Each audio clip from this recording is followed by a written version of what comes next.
"You kissed me while I was out cold," the rancher asked. The Apache girl replied, "I saved your life, sir." The sun hung low in the sky, casting golden rays across the wide, empty plains. The land stretched on forever, with no sign of human life, only the sound of wind sweeping through the tall grasses. In the distance, the silhouette of a ranch stood, nestled in the valley between two rugged mountains. This was the home of John Anderson, a seasoned rancher, known for his tough demeanor and quiet strength. John had spent the day riding across the land, checking on his cattle and making sure they were grazing in the right spots. The ranch had been his for years, passed down through generations of men who had worked hard to tame the land. But on this day, the wind began to shift, and the sky darkened. A storm was coming, and it was coming fast. John looked up at the sky, his instincts telling him that he needed to get back to the ranch before the storm hit. His horse, a sturdy bay named Thunder, snorted nervously beneath him. John patted the horse's neck, trying to reassure him, but the horse was restless. He turned the reins, urging Thunder into a gallop, hoping to outrun the storm. The wind picked up, blowing dust into the air, and the temperature dropped. John squinted through the haze, barely able to see the trail ahead. Suddenly, there was a loud crack of thunder, followed by a flash of lightning that lit up the sky. Thunder reared, startled by the lightning, and before John could react, the horse bucked him off. He flew through the air, crashing hard into the dirt. Pain shot through his body, and the world around him spun. He tried to get up, but his legs refused to cooperate. His vision blurred, and his head grew heavy. The last thing he remembered was the sound of the storm raging and the feeling of darkness closing in. John woke with a start. His head throbbed and his limbs felt stiff. For a moment he wasn't sure where he was. The air was cool, the kind of cool that only comes after a storm. The ground beneath him was soft, not the hard earth of the plains. He looked around, blinking in confusion. He was in a small cave, surrounded by the smell of damp earth and herbs. He tried to sit up, but his body protested.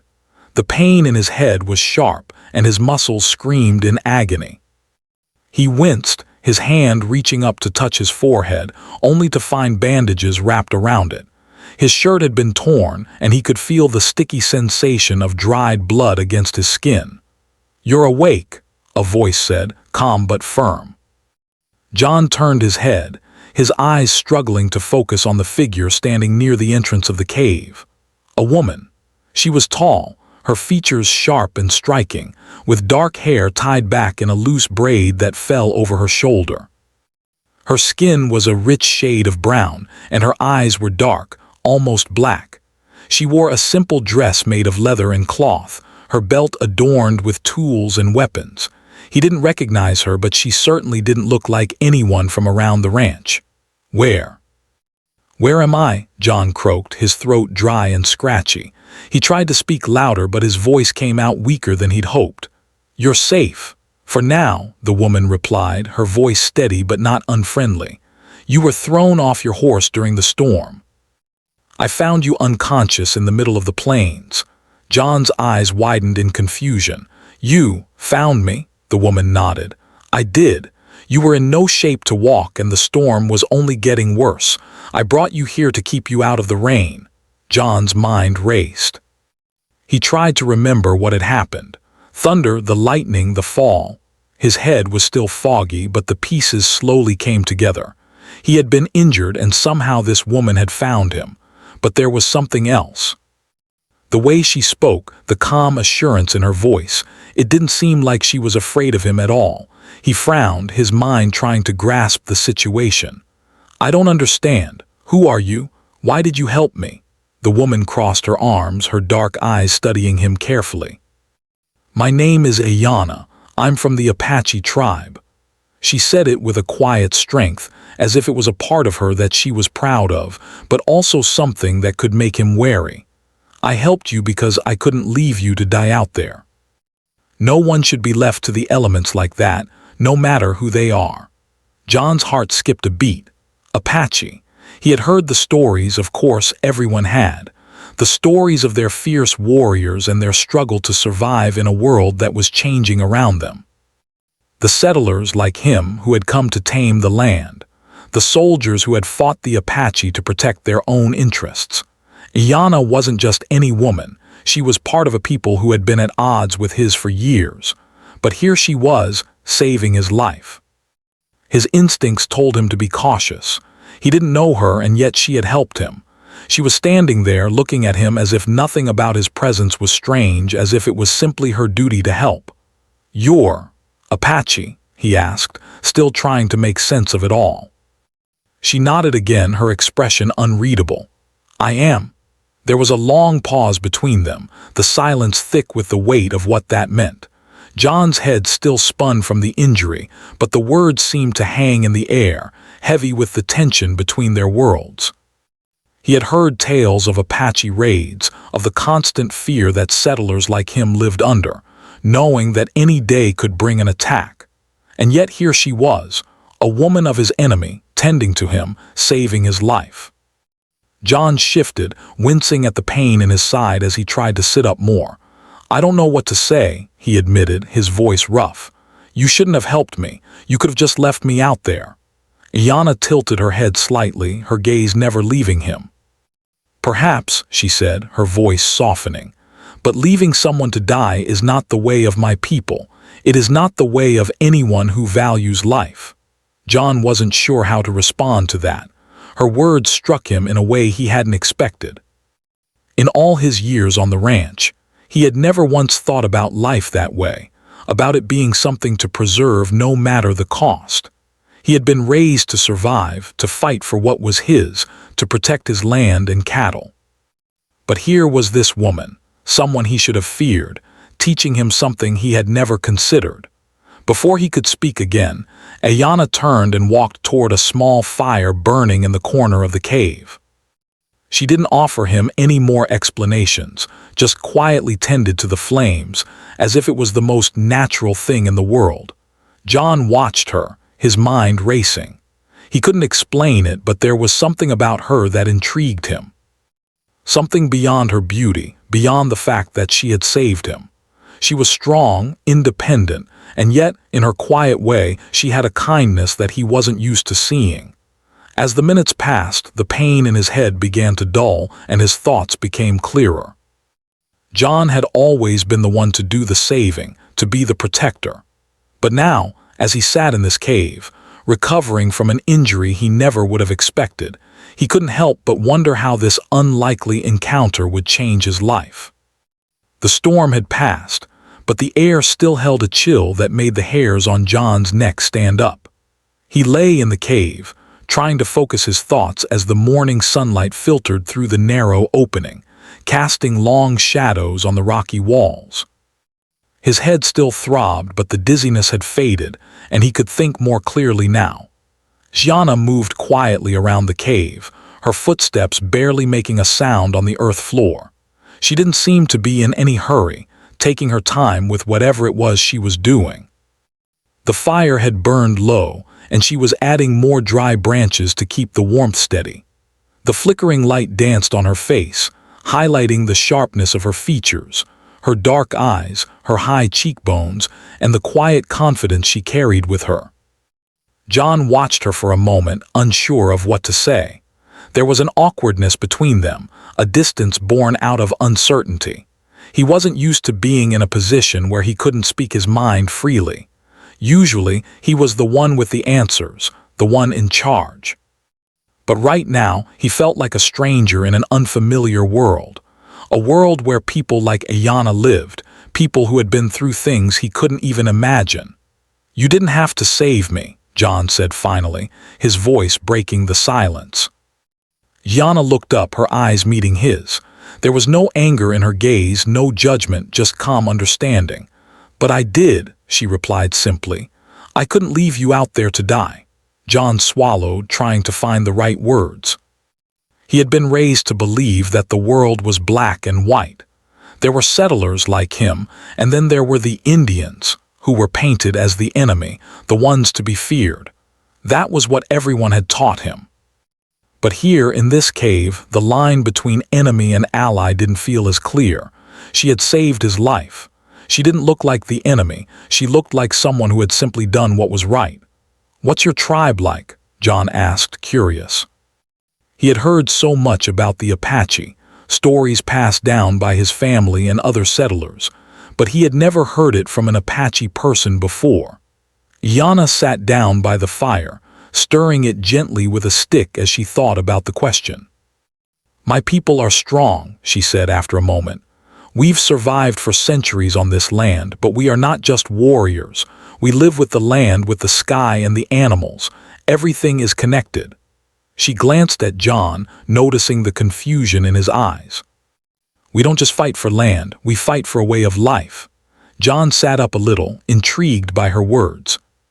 He was used to thinking of people like her as fierce fighters, men and women who didn't hesitate to defend their homes, but he had never thought about their way of life, their connection to the land.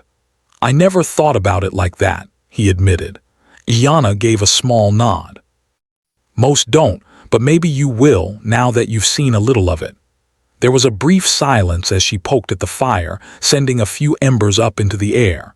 John watched her, thinking about the strange turn of events. The last thing he remembered was being thrown from his horse, and then losing consciousness in the middle of the plains. Now, here he was, safe and sound, but at the mercy of someone from the very group he had always been taught to fear. "I owe you my life," he said quietly, looking at her with a new respect. "I didn't expect to be saved by someone like you." Yana didn't respond right away. She simply continued tending to the fire, her face unreadable. John could sense that she didn't want him to feel indebted. Perhaps it was simply her way, stoic, humble, and without expectation. "I don't need your thanks," she said softly, breaking the silence. "I only did what was necessary." John frowned, his eyebrows knitting together. "Necessary?" he repeated. "You're telling me that saving a man you don't know is just necessary?" Yana met his gaze again, her eyes steady. "Yes, we don't leave people to die when we have the power to help them. We don't leave anyone, no matter where they come from." Her words hit him harder than he expected. It wasn't the answer he had been expecting, but it was the truth.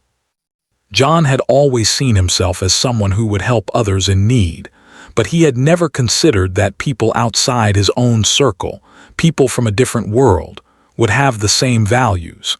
It made him question everything he had been taught. He shifted uncomfortably, the weight of her words settling on him. "I don't know what to say," he admitted, his voice low. "I've spent my life thinking that people like you are enemies, that we're supposed to be at war." Yana's expression softened and she stood up, walking over to where he lay. She knelt beside him, her face now close enough that he could see the calm strength in her eyes. "War is a choice," she said, her voice gentle but firm. "But it is not the only way." John wasn't sure how to respond. Her words were foreign to him, difficult to understand. He had been raised to believe in the necessity of conflict, to fight for survival.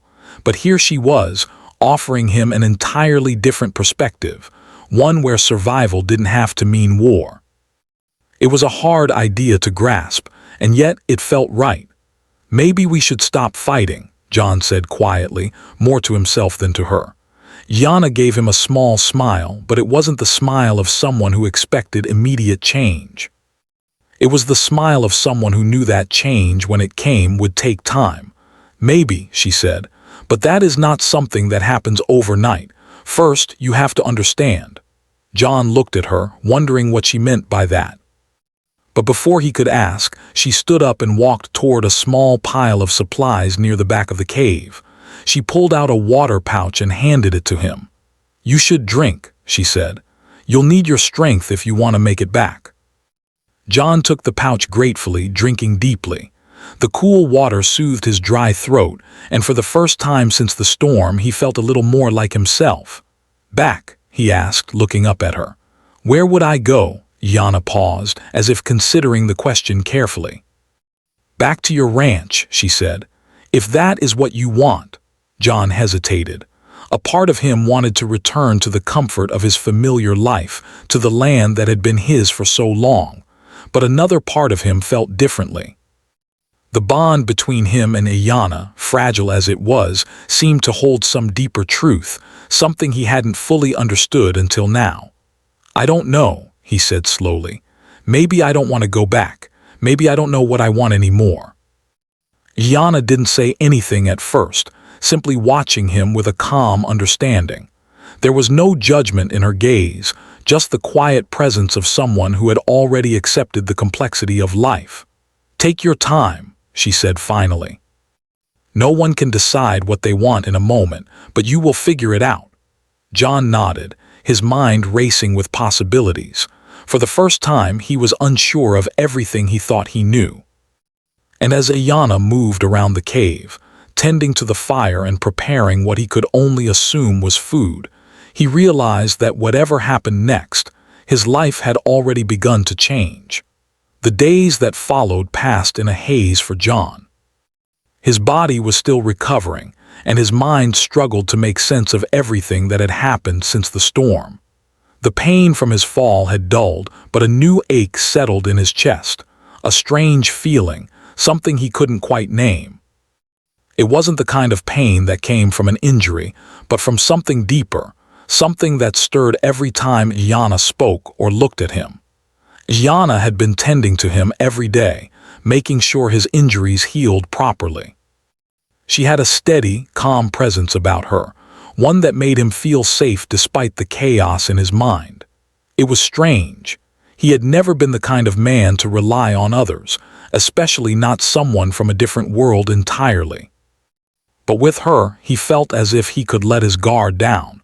Maybe it was because she didn't expect anything from him. Maybe it was because she didn't see him as an enemy, despite everything. One afternoon, when the sun was high in the sky and the air had warmed from the cold of the night, Ayanna sat by the fire, her dark eyes focused on the crackling flames. She seemed lost in thought, and for a moment John just watched her, unable to tear his gaze away. The way she moved, so gracefully and purposefully, made him wonder how someone from such a different world could feel so familiar. He shifted, trying to make himself comfortable on the ground. His body was sore from the injury, but he was tired of lying still. His strength was returning, and he longed to stretch his legs to feel like himself again. Ayanna noticed him moving and looked over, her brow furrowing slightly.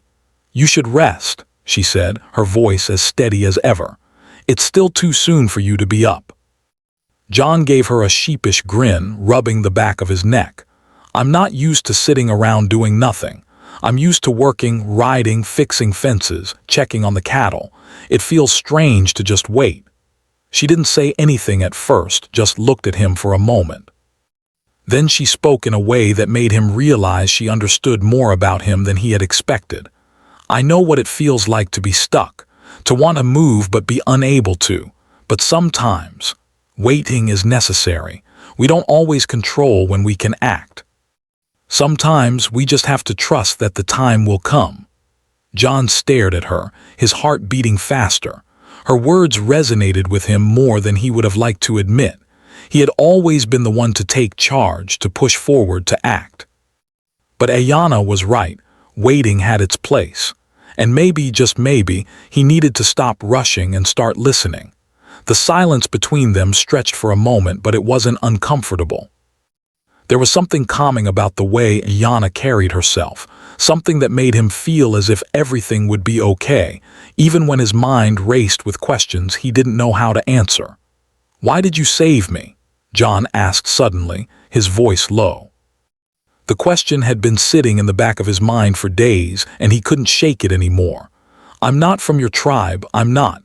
I'm not the kind of man you should be helping." Ayanna's gaze softened, and she looked away from the fire, her expression thoughtful. She seemed to be weighing her words carefully before she spoke. "I saved you because you were in need, and because I believe that we are more than the roles we've been given. You may be a settler, and I may be Apache, but that does not define who we are as people." John swallowed hard, feeling the weight of her words. He had always seen the world in terms of boundaries, boundaries between settlers and Native Americans, between what was right and wrong. But Ayana was showing him a different way to think. She was showing him that there was more to a person than where they came from, more to life than the labels he had been taught to believe. "I've spent my life trying to understand this land," he said quietly, almost to himself. "I thought I knew it. I thought I knew who belonged here and who didn't." Gianna smiled softly, a hint of sadness in her eyes. "We all belong here. This land was here before any of us. It will be here long after we are gone. It belongs to no one, and yet it belongs to everyone." John felt a sudden lump in his throat. It was a simple thought, but it was so profound that it left him speechless. He had never considered the land that way. He had always thought of it as something to be controlled, something to be worked and tamed. But Ayana saw it as something living, something that was beyond ownership. "I never thought about it like that," he admitted, his voice barely above a whisper. "You don't have to," Gianna replied, "but maybe, just maybe, it will help you understand."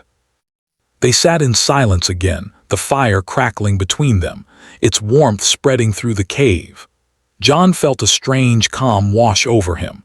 It was as if the chaos in his mind had finally quieted and he could think more clearly. Gianna wasn't just a woman from another world. She was a person with her own thoughts and dreams, her own struggles and hopes. And maybe, just maybe, they weren't so different after all. As the afternoon wore on, Ayana began preparing a meal, gathering herbs and meat from a small pouch she had carried with her. The smell of cooking meat filled the air, and John's stomach growled in response. He hadn't realized how hungry he was. It had been days since he had eaten properly, and his body was starting to demand sustenance. Gianna didn't seem to mind the quiet. She worked with practiced hands, cutting and cooking without a word. John watched her, marveling at how she moved so effortlessly. There was something about her that made him feel at peace. The world outside the cave seemed so distant, so far away, as if time itself had stopped the moment he had arrived here. As the food finished cooking, Yana handed him a bowl, her eyes meeting his for just a moment. "Eat. You'll feel better." John took the bowl gratefully, his hands shaking slightly from hunger. The first bite was warm and satisfying, the flavors rich and earthy. He had eaten plenty in his life, but there was something different about this meal. It wasn't just the taste, it was the feeling of sharing something simple, something real with another person. They ate in silence, the only sounds the crackling fire and the occasional rustle of the wind outside. John found himself thinking about how different this moment was from anything he had experienced before. There was no rush, no pressure, no expectations. It was just the two of them, sharing a meal, and for the first time in what felt like forever, John didn't feel alone. As they finished eating, Ayana stood and began to clean up the remnants of the meal. John felt a strange sense of gratitude toward her, something that went beyond just being saved. She had given him more than his life. She had given him a glimpse into another way of seeing the world. "Ayana," John said, his voice steady but full of meaning, "thank you." She turned toward him, her expression warm. "I didn't do it for thanks," she said, her voice soft but firm. "I did it because it was the right thing to do." John nodded, feeling the weight of her words settle in his chest.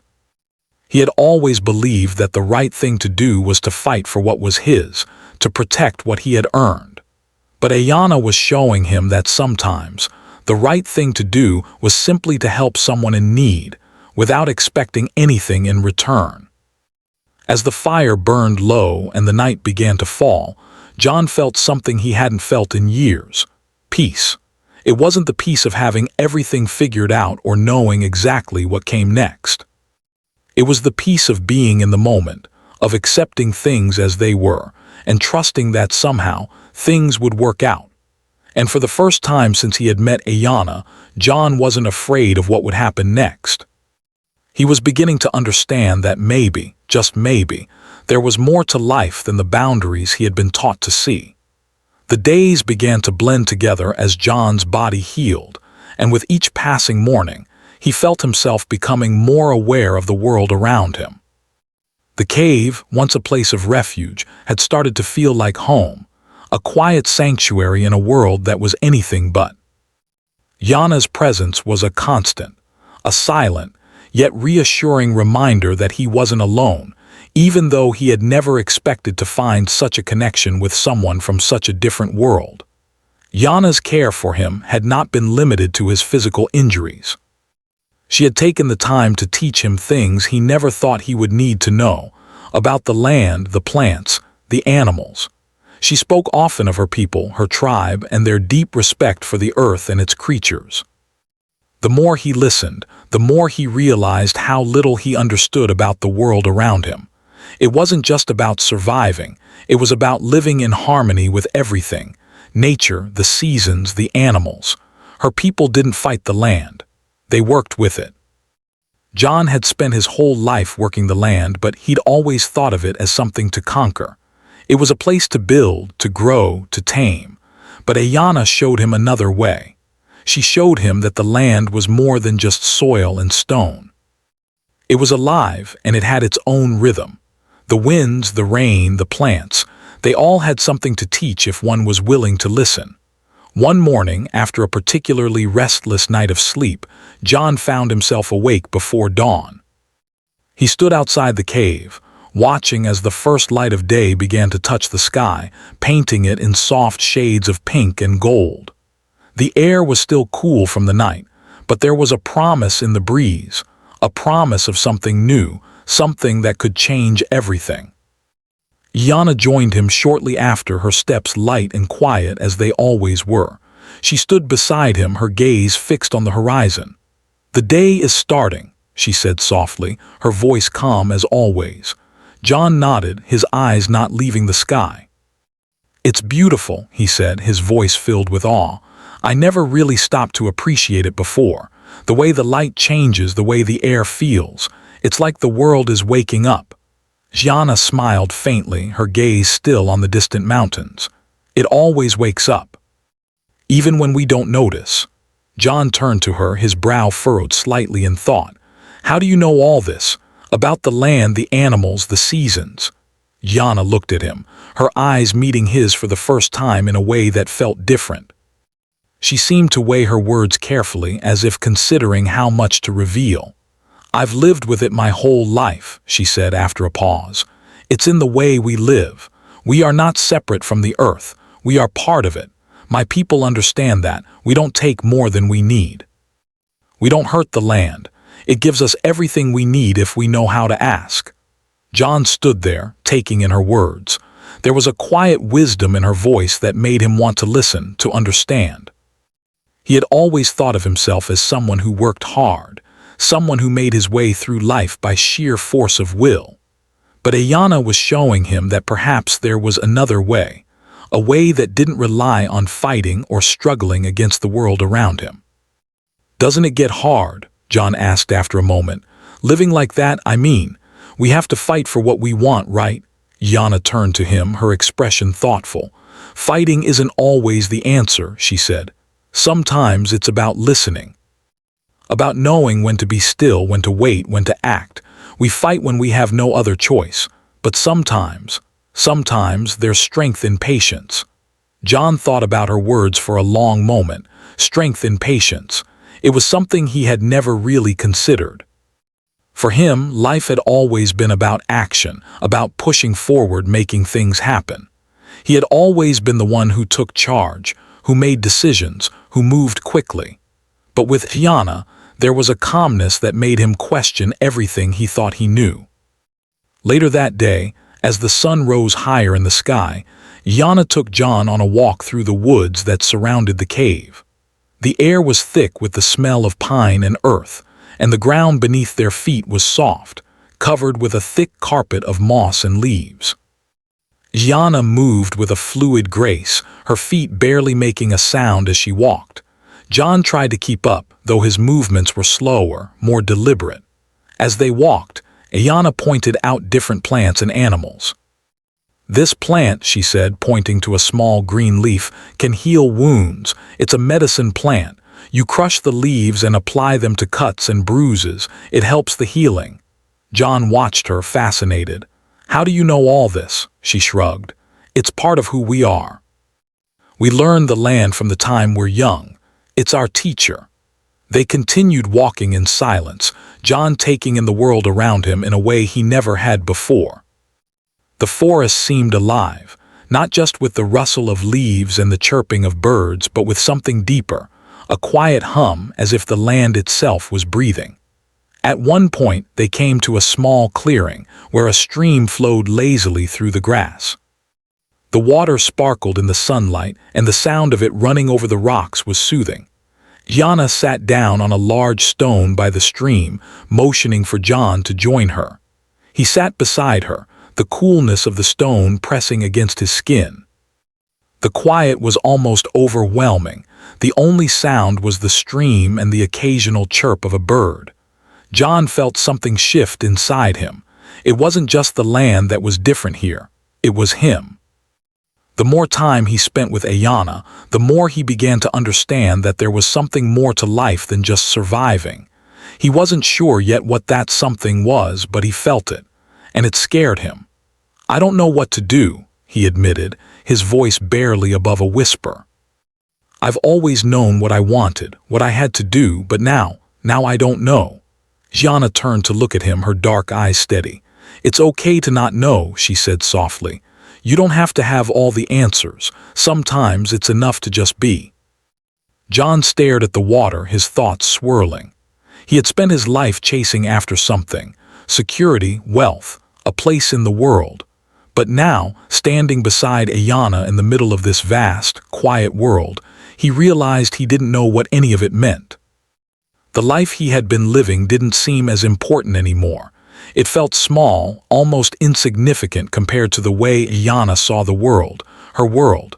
"What happens now?" John asked, his voice filled with uncertainty. "I mean, what do? I can't just stay here forever. I don't belong here." Ayana didn't answer immediately. Instead, she reached down and picked up a small stone from the ground, turning it over in her fingers. "You can go back," she said finally. "But maybe when you do, you'll see things differently. Maybe the world you thought you knew isn't the world you thought it was." John looked at her, his heart heavy. The connection between them was undeniable, but the world they came from was so different. He wasn't sure if he could leave this place, this feeling behind. But he knew that he couldn't stay here forever either. "You're right," he said softly. "I don't know what's next, but I'm not afraid anymore." Ayana smiled, the faintest trace of sadness in her eyes. "Then that's a good place to start." As the afternoon wore on and the sun began its descent, John felt a sense of peace settle in his chest. He didn't know what the future held, but for the first time in a long time, he felt ready to face it, whatever it was. The days following their quiet afternoon by the stream seemed to stretch into eternity. John couldn't escape the feeling that his life was at a crossroads, caught between two worlds, two ways of living, two futures that felt so different from anything he had ever known. Every moment with Ayana brought new revelations about himself, about the land, and about the way the world worked. It was as if the veil he had been wearing for so long had been lifted, and he could see clearly for the first time. But seeing clearly came with its own burden. The morning light filtered through the trees, casting soft shadows on the ground. The warmth of the sun felt like a promise, but a promise that was about to be tested. John sat outside the cave, his back resting against the rocky wall, his thoughts a whirlwind. The air was still cool, but there was a hint of heat rising from the earth, a sign that the day would be warm. He looked out at the horizon, at the endless land that stretched before him. He had always thought of this land as his. It was his legacy, his family's legacy. But now it felt like something that wasn't truly his at all. Gianna appeared beside him, her movements as quiet as ever. She had been a constant presence, but today there was a different energy about her, a quiet tension. She sat down beside him, her eyes not on the land but on him. "You're thinking too much," she said, her voice soft but knowing. John turned to her, surprised. "How do you know what I'm thinking?" She smiled, the kind of smile that made her seem older than her years, as if she had seen more of the world than anyone else. "Because I can see it in your eyes," she said simply. "You're torn. You don't know what to do." He sighed, rubbing his hand over his face. "I don't know what's right anymore, Yana. I've spent my life working the land, fighting for it. But now I don't know. I don't know what I'm fighting for. I don't know if I even belong there anymore." Yana didn't say anything at first. She just sat beside him, her expression calm, as if waiting for him to say more. When he didn't speak right away, she spoke again, her voice steady and reassuring. "Your home is not just the land," she said. "It's where you feel you can be yourself, where you can live in peace. That's what matters." John stared ahead, his heart heavy with the weight of her words. What did peace look like? Was it in the quiet of the cave, the stillness of the land, the days spent learning about the earth and the plants? Or was it in the ranch, the world he had always known, the world that had shaped him into the man he was? "I've always believed that I had to control everything," he said slowly. "The ranch, the cattle, the land, but with you, I feel like there's something more. Something I've been missing." Yana nodded, her eyes filled with understanding. "There is always more, John, more than what we see at first, but you have to decide what matters most to you, what makes you feel alive, not just what you think you should do." John looked at her, the realization hitting him like a wave. She had been showing him a different way all along, a way that didn't involve fighting or conquering or winning. It was about living with the land, living with himself. But could he leave everything he had worked for behind? Could he turn his back on the life he knew, the life that had defined him for so long? He couldn't deny that the thought terrified him. "I don't know if I can go back," he said softly. "I don't know if I can return to the life I had, not after everything I've learned here, not after everything we've shared." Yana's gaze softened, and she placed a hand gently on his arm. "You don't have to decide all at once. You don't have to go back just because you think you should. You should go back because it feels right." The wind picked up, sending a ripple through the trees, and the sound of it filled the space between them, as if nature itself was urging him to listen. To listen to his heart. John took a deep breath and stood up, stretching his legs. His body ached, but it wasn't the kind of ache that came from physical wounds. It was something deeper, something he couldn't ignore. "I never thought I'd be here," he said, his voice rough. "I never thought I'd be in this position, but now that I am, I don't know if I can walk away from what I've built." Yana stood beside him, her posture graceful and calm, like the stillness of the land itself. "You don't have to walk away from it," she said, her voice quiet but firm. "But maybe you can see it for what it truly is. Maybe you can learn to live with it, not own it. Maybe you can find a way to make peace with it, with yourself." John turned toward her, his eyes searching hers for any sign of doubt, but there was none. Only the quiet certainty that came from someone who had lived in tune with the land, someone who had seen the world for what it truly was. "Maybe," he said softly. "Maybe that's what I've been looking for all along." The silence between them was comfortable, filled with a kind of understanding that spoke volumes. John didn't have all the answers, and maybe he never would. But for the first time, he didn't feel like he had to. As the sun began to set, casting the land in shades of orange and pink, John and Ayana stood together, watching the horizon. The world around them was changing just as he was. But the land, the earth, the sky, they remained constant. They would always be there just as they had been for countless generations. "I'll go back," John said, his voice filled with a quiet resolve. "But I'll do it on my terms. I'll figure out how to make peace with it all." Yana smiled, a small but knowing smile. "That's all anyone can do." The evening air was cool as the stars began to appear in the sky, their light twinkling like distant promises. John felt a sense of calm settle in his chest, as if the weight of the decision had been lifted, replaced with something else, something lighter. He didn't know what the future held, but for the first time in a long time, he wasn't afraid. He was ready to face whatever came next, knowing that he had the strength to find his way.